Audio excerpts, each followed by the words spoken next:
Começa mais uma edição do JR 15 Minutos, o podcast da Record TV que aprofunda as notícias que mais mexem com a nossa vida. Foram mais de 2 meses de reportagem. Nossas equipes visitaram 7 cidades em 2 regiões do Brasil. Na série especial desta semana, como é a vida das mulas do tráfico, pessoas pagas para transportar drogas. A promessa é de uma viagem com dinheiro rápido e fácil, só que a recepção nem sempre é a esperada. E o destino pode ser o último em muitos anos. A mula é a referência dada a pessoas que realizam o transporte de substâncias ilícitas, geralmente para outros países. Por que essas pessoas se colocam nessas situações? Elas têm ideia do que transportam? A condição de mula do tráfico de drogas afasta o reconhecimento do crime de tráfico? No 15 Minutos de hoje, nós vamos conversar com o advogado criminalista Telêmaco Marrassi. Bem-vindo, doutor. Olá, tudo bem? Quem nos acompanha nessa entrevista é o repórter da Record TV, Romeu Piccoli, que está fazendo uma série de reportagens sobre o tema para o Jornal da Record. Bem-vindo, Romeu. Olá, tudo bem? É sempre um prazer estar aqui e fazer essa série de reportagens especiais foi uma experiência bem impactante. A gente acompanhou praticamente todos os lados desse mundo das mulas do tráfico de drogas, que são essas pessoas que fazem o transporte, né? E uma coisa que a gente percebeu muito claramente, que embora essas mulas elas estejam a serviço do tráfico de drogas e elas saibam que estão cometendo um crime, de uma forma geral, elas não são desse ambiente, elas não são do mundo do tráfico. Então isso é um impacto para elas também, quando elas se dão conta disso. E elas pagam um preço muito alto que muitas vezes elas nem imaginam qual seja. E nós, então, assim, nós conversamos com pessoas que foram condenadas, com pessoas que já praticaram esse tipo de crime. Nós conversamos com os policiais que fazem a fiscalização. Então, assim, a gente acompanhou desde o processo de como é isso, como é que a polícia investiga isso, a Receita Federal, por exemplo, nos aeroportos. Nós fomos até a fronteira com a Bolívia, então você tem a Polícia Rodoviária Federal, eles têm uma técnica muito apurada, uma vivacidade para perceber ali onde é que está a mula. Eles conseguem pegar com muita facilidade essas pessoas que estão fazendo o transporte da droga. A gente começa sempre uma reportagem achando uma coisa, e quando a gente termina, a gente tem uma visão completamente diferente. E dessa vez não foi o mesmo, e espero que as pessoas que assistirem tenham essa mesma impressão. Doutor Telêmaco, antes de falarmos mais sobre o tema da nossa conversa, eu gostaria que o senhor explicasse o que caracteriza o tráfico de drogas. É um dos crimes que mais geram prisões aqui no Brasil, não? Então, Celso, é um dos crimes que mais geram prisões aqui no Brasil, né? Principalmente na camada mais jovem da sociedade. O crime de tráfico de drogas, ele caracteriza com diversos verbetes, né? Que estão esculpidos ali na lei de drogas, no artigo 33, que é guardar, armazenar, traficar. Tem vários verbetes ali que levam a esse crime, a esse tráfico de drogas. A mula, no caso, né, que é o chamado mula, ele, na verdade, é utilizado para praticar um desses verbetes que caracteriza o tráfico de drogas. Então, se de alguma forma ele for encontrado com droga, ele estiver guardando, armazenando, utilizando com mais pessoas, ele pode ser considerado traficante. E a mula, ela é utilizada para fazer a entrega dessa droga, na verdade. Não é o dono da droga, né? A mula é aquela pessoa que é contratada para levar a droga para determinado lugar. E isso é considerado no Brasil como tráfico privilegiado, né? Se não tem nenhuma associação com o crime, essa pessoa que faz esse tráfico de droga, ela pode ter uma pena menor aí dentro da legislação de drogas. Doutor, o termo mula, como o senhor explicou, se refere ao indivíduo que conscientemente ou não transporta a droga para outras regiões entre diferentes países. E muitas vezes a pessoa é de baixo poder aquisitivo, com muitas dívidas, acaba enfrentando essa situação por necessidades financeiras. Essa condição é considerada na hora da prisão ou do julgamento dessas pessoas? Sim, no Brasil, geralmente o magistrado vai perceber a motivação do crime, né? E muitas vezes a motivação motivação do crime no Brasil por uma vulnerabilidade dessas pessoas, principalmente uma vulnerabilidade financeira. Então, essas pessoas são facilmente iludidas, né? Porque no tráfico de drogas existe, na verdade, uma cadeia, né? Uma logística. Então, tem o traficante, que é o dono da droga, e tem outra figura importante também no tráfico, chamada de aliciador. É aquela figura que fica procurando essas pessoas que vai fazer o transporte dessa droga, né? Eles procuram geralmente o jovem, né? Que é aquela pessoa muito afoita, ambiciosa, aqueles jovens de um poder aquisitivo até maior, mas não é comum isso. Mas eles vão mais pela ambição. Mas a grande maioria é pela vulnerabilidade financeira. Eles ganham até um valor bem diferenciado do que se ganharia trabalhando normalmente, né? Os 30 dias no Brasil, recebendo um salário ali, eles podem ganhar isso aí 10 a 20 salários numa viagem, num transporte que eles podem fazer. As mulas têm o mais variado perfil e geralmente elas não são desse mundo, e o que a gente percebe assim é que a única pessoa que ela conhece é o aliciador. E isso não é por acaso, é uma estratégia do narcotráfico, justamente até para dificultar a investigação. Aliás, depois que essa mula é presa, ela está abandonada, né? Depois que ela é presa, praticamente é totalmente abandonada, porque ela muitas vezes nem sabe de onde vem a origem, né? Quem é que a contratou. Ela pode até dar as características físicas da pessoa que a contratou, mas essa pessoa vai terminar na figura ali do aliciador, né? O aliciador também talvez nem conheça o dono das drogas, o chefe principal ali, né? Nessa hierarquia que eles têm. Então, geralmente, a corda, a gente diz no direito criminal, sempre vai arrebentar para o lado mais fraco, né? E os que são presos, geralmente, são as mulas. Se você fizer uma análise das prisões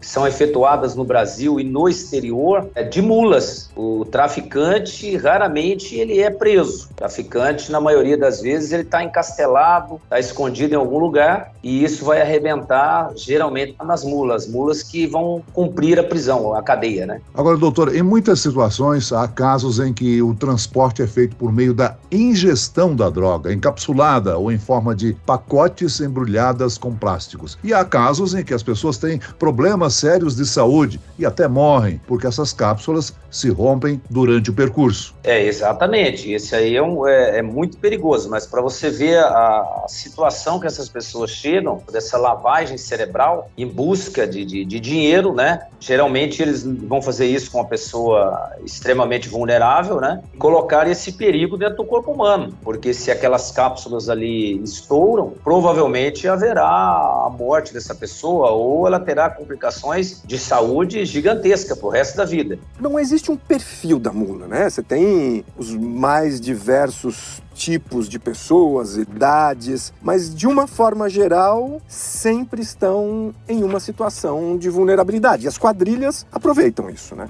O curioso, você tocou num assunto bastante interessante agora, porque eles estão mudando o modus operandi, né? Porque o casal jovem, que é o típico ali para o tráfico de droga, principalmente o tráfico de droga internacional, já está muito manjado, eu diria. Então, ultimamente, eles utilizam até idosos, principalmente idosos solteiros, talvez aposentados, também é uma curiosidade, em condição vulnerável, e estão aceitando esse tipo de trabalho. Então, está havendo uma mudança pequena, mas já aponta assim com prisão de idosos em relação ao tráfico de droga também. Eles estão mudando, tirando o foco mais dos jovens, né? A gente pode dizer que é mais vantajoso para os traficantes usar esse tipo de mão de obra, né? Envolver pessoas que geralmente não levantam nenhuma suspeita. Isso torna mais difícil que a polícia chegue aos chefes das quadrilhas de traficantes. Exatamente. Fazendo esse tipo de mão de obra, fica muito mais fácil para eles. E é bom frisar que esse tipo de traficante, eles geralmente são traficantes menores, né? Não são daqueles traficantes que nós acompanhamos aí pela imprensa, né? Porque a polícia vem pegando em portos, que aí são grandes quantidades, são toneladas, que eles enviam para o exterior, né? Ou para outros lugares, caminhões de drogas pelo país afora aí. E esse é um traficante maior. Agora, esse traficante que geralmente faz o tráfico internacional arsenal em aeroporto, como a cápsula que coloca no estômago. Esses traficantes, eles são traficantes numa cadeia aí, diria, menor. Os outros já são aqueles traficantes de atacado, né? E esses outros seriam, diria, o traficante de varejo. Mas é um tráfico que leva a muitas prisões e é conhecido no meio criminal como o chamado tráfico formiguinha. No final, a quantidade deles também é bastante nociva para a sociedade onde isso acontece. O que a gente percebe é que as mulas, de uma forma geral, sabem, claro, que estão cometendo um crime, mas elas não têm a mínima noção do que é esse mundo. E quando elas se dão conta, que geralmente é na hora da viagem, elas estão envolvidas com gente muito perigosa. Se por alguma hipótese que não seja a fiscalização, a prisão, elas perdem a droga, elas podem perder a vida também, né? Exatamente. Eu queria ter um termo chamado angel fish, que seria aquele anjo pescador. É muito comum isso acontecer em baladas, né? Então, esse anjo pescador, ele ilude, principalmente moças jovens, né? De boa aparência, mais em situação vulnerável, que conseguiu ir ali na balada, costumam frequentar esse tipo de local, e aí aquele príncipe encantado aparece, conta milhares de promessas para elas, promete viagem para o exterior e tudo mais, e em um mês eles conseguem fazer essa lavagem, entre aspas, essa lavagem cerebral, e essa pessoa, às vezes, ela sabe até que ela está fazendo algo errado, mas ela está inebriada ali, ela está totalmente absorta dentro daquela bolha e não sabe da gravidade e de onde ela está entrando, porque em determinados países que ela possa ir, a legislação pode ter, inclusive ela pagar com a vida, principalmente nos países do sudoeste asiático ali, é muito comum, né, a pena de morte, como aconteceu já na Indonésia, né, com 2 brasileiros, tem hoje o caso da menina que está na Tailândia, lá o tipo de droga ela estava levando não era considerado para pena de morte, mas de qualquer forma é uma pena alta, uma pena grave ali, né? Romeu, você visitou uma penitenciária no interior do estado de São Paulo e lá a grande parte das pessoas que estão presas por tráficos de drogas é de estrangeiros, que foram mulas, apenas transportaram o entorpecente de uma região para outra, não é isso? Celso, a gente foi até o presídio de Itaí, no interior de São Paulo. É um presídio que só tem estrangeiros ou pessoas que cometeram crimes sexuais. E esses presos, eles ficam separados, né? Entre os estrangeiros, são mais de 600 pessoas, de 62 nacionalidades, quando a gente foi. Hoje pode ter mudado alguma coisa. Mas, assim, desses mais de 600 presos, 70% estão lá por tráfico de drogas. E desses 70%, 90% são mulas. Então, assim, você percebe como esse crime, ele faz parte e como essas mulas são presas, porque assim, traficante tem muito mais circulando, né? Mas a mula é a mula que acaba sendo presa e ela acha que não vai ser, né? É aquela pessoa que está só fazendo o transporte da droga, ela não vai lidar com o usuário e nem lida com o traficante diretamente. E a gente conversou, por exemplo, com um ucraniano, ele aceitou vir buscar droga pela experiência de conhecer o Brasil, pra você ter uma ideia. A gente entrevistou também um nigeriano, ele já morava no Brasil, ele estava com muita dificuldade financeira e ele teve uma proposta ali para levar droga e ele aceitou. Tem também um paraguaio que a gente conversou e esse sofre muito, que ele perdeu a esposa quando estava preso, perdeu no sentido dela deixá-lo. Ele tem filhos, nunca mais falou com os filhos, ele já está, se não me engano, há mais de 3 anos e nem por carta ele consegue conversar com os filhos. Então, assim, é um outro mundo realmente. Doutor, configurada a situação de mula do tráfico e diante da inexistência de indícios de que o suspeito integre uma organização criminosa, é possível relaxar a prisão preventiva mesmo com flagrante? É possível sim, porque a prisão preventiva ela configura ali no nosso país, no artigo 312 do Código de Processo Penal. Então, eles têm os requisitos, seria perigo à ordem econômica, perigo à ordem pública, perigo à instrução criminal e à aplicação da lei penal. Se esses 4 requisitos não estiverem presentes, e se a pessoa ela não estiver integrada a uma organização criminosa e ficar provando que ela faz isso esporadicamente, há uma possibilidade gigantesca do magistrado conceder a liberdade para que ela responda em liberdade, como eu tenho vários clientes que já estão em liberdade respondendo.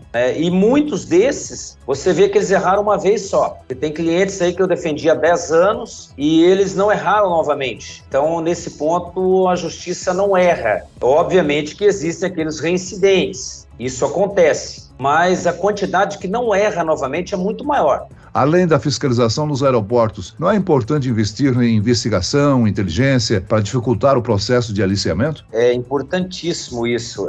Eu creio que hoje a Polícia Federal, ela é a mais preparada dentro de todas as polícias na questão de investigação e de inteligência. Mas deixa muito a desejar ainda os investimentos que são feitos no setor de investigação das polícias civis, né? As polícias dos estados. Muito bem, nós chegamos ao fim desta edição do 15 Minutos. Eu agradeço a participação e as informações do advogado criminalista Telêmaco Marrasci. Obrigado, doutor. Eu que agradeço, Celso. Tudo de bom para vocês. E agradeço a presença do repórter da Record TV, Romeu Piccoli. Obrigado, Romeu. Ô, Celso, eu é que agradeço. Foi um prazer estar aqui de novo e para falar de um assunto tão importante como esse. Um abraço e até a próxima. Esse podcast contou com a produção de David Bezerra e da estagiária Kátia Brazão. Sonoplastia de Marcos Vinícius. Coordenação de conteúdo, Camila Moraes, Edivaldo Nunes e Deni Almeida. Direção editorial, Tiago Contreira. Vice-presidente de jornalismo, Antônio Guerreiro. E eu, Celso Freitas, te aguardo no próximo episódio. Até lá.